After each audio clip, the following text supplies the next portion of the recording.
दादागिरी खपवून घेणार नाही. बीडमधील राख गँग, वाळू गँग यांसारख्या सगळ्या गँगना सुतासारख्या सरळ करणार अजित पवारांचा दम.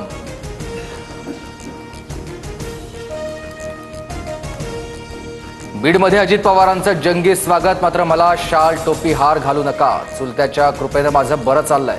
कोणाच्या पायाही पडू नका. आजचे पुढारी पाया पडायच्या लायकीचे नाही.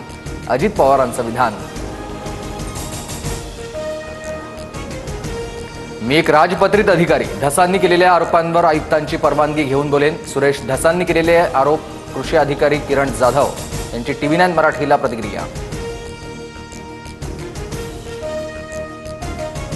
वक्फ सुधारणा विधेयक लोकसभेत सादर. लोकसभेत सत्ताधारी आणि विरोधी पक्षांची 8 तास चर्चा होणार. हा फक्त संपत्तीच्या नियोजनाचा विषय. रेल्वे आणि लष्कराची जागा ही देशाची जागा असते. मग वक्फची जागा खासगी असू शकत नाही. किरेन रिजिजूंचं सभागृहात म्हणणं. तर रिजिजू बोलत असतानाच विरोधक आक्रमक. विधेयकाला RSSचाही पूर्ण पाठिंबा नाही. वक्फची जमीन घेतलेल्या उद्योगपतींची नावं जाहीर करा. वक्फची संपत्ती उद्योगपतींना घेता येण्यासाठी विधेयक आणलंय. संजय राऊतांचा आरोप. वक्फ ही मुस्लिमांची संपत्ती. लोकांनी ती संपत्ती मशिदी आणि दरगाहला दिली आहे. आमची जमीन सरकारला हडप करायची आहे. अबू आझमींचा आरोप.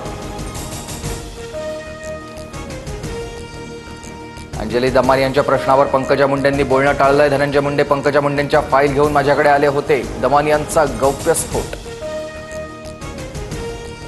राजगुरुनगरमधील शेतकऱ्यांच्या फसवणुकीची मंत्री चंद्रशेखर बावनकुळेंकडून दखल. महसूल विभागामधील सर्व वरिष्ठ अधिकाऱ्यांच्या उपस्थितीत आज बैठक घेणार. अंजली दमानी यांनाही बैठकीचं निमंत्रण.